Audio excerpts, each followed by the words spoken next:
Yes, my comment is they need to leave, and they need to leave right now. They need to leave because this is unacceptable. That is the mayor of Los Angeles, Karen Bass. Moments earlier, in the grand Trump administration tradition of absurd theater, a battalion of federal agents in full tactical gear, including a dozen on horseback, descended on MacArthur Park.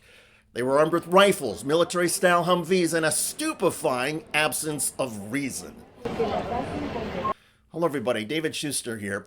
I said the stated purpose was a raid, but the result was a spectacle clearly intended to terrify low-income Latino residents, appease the right-wing haters, and perhaps furnish a few juicy images for Donald Trump. What transpired was not so much a law enforcement operation as a grotesque carnival of federal overreach. Soldiers swept a soccer field, ICE agents strutted with the gravity of tyrants, and somewhere in the dust, a group of children, yes, children, playing in the park as part of a day camp, were hurried away. Mayor Karen Bass, to her credit, confronted the ICE jackboots with righteous fury, and she demanded to know who was in charge, at which point one agent handed her his phone, ostensibly connected to the ICE boss. You're getting ready to leave? Okay, please, can you leave ASAP?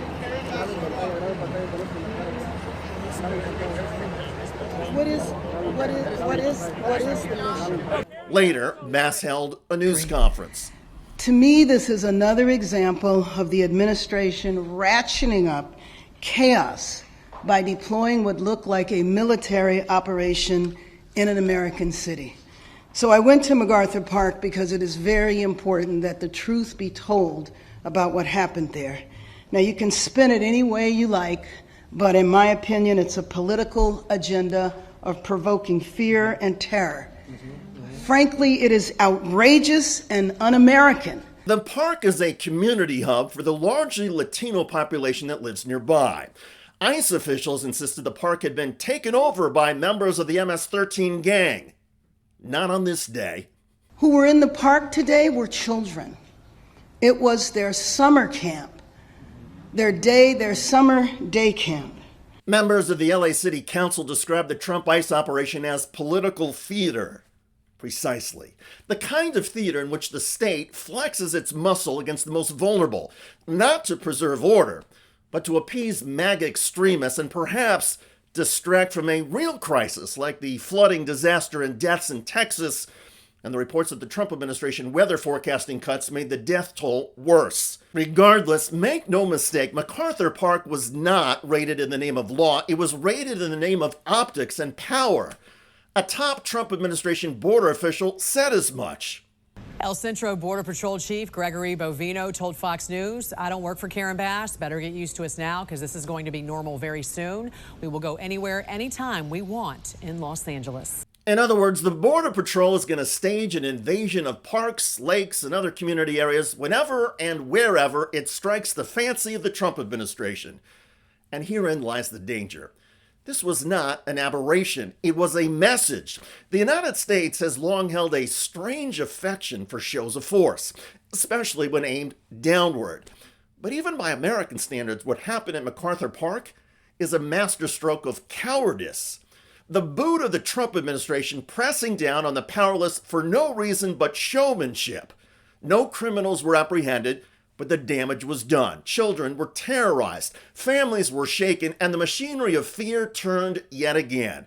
Also, the Trump-led GOP could remind poor immigrants that the government sees them not as neighbors or workers, but as useful props.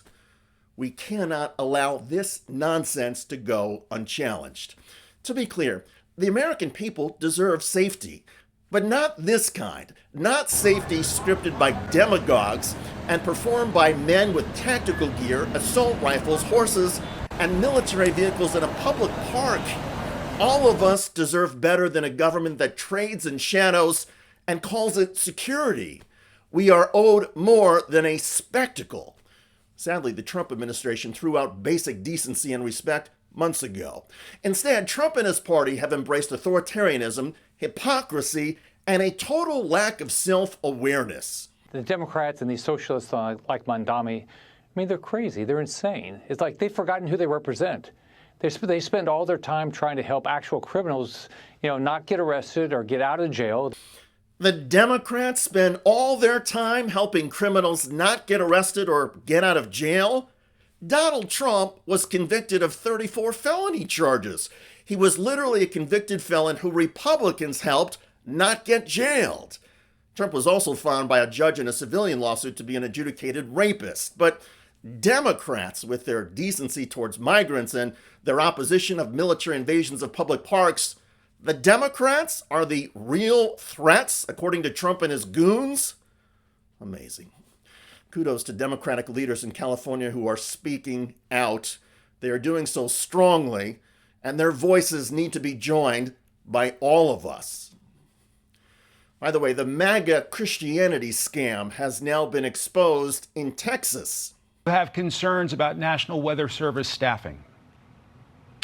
Those are issues that will be addressed by DHS and NOAA and other components as they move forward. Now is not the day for that type of conversation. I would encourage the congressman to be wrapping his arms and his heart and his prayers around these families. Franklin Graham and I had a call and a prayer and shared some scriptures with families at a church that were still waiting to find their loved ones, and spent some time visiting with them and talking to them about this difficult situation. All I know to do is to lean on God, to lean on prayer, to lean on family, to lean on friends.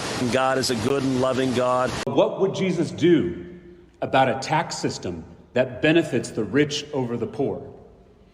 What would Jesus do about a healthcare system that forces the sick to start GoFundMe pages to afford life-saving surgeries?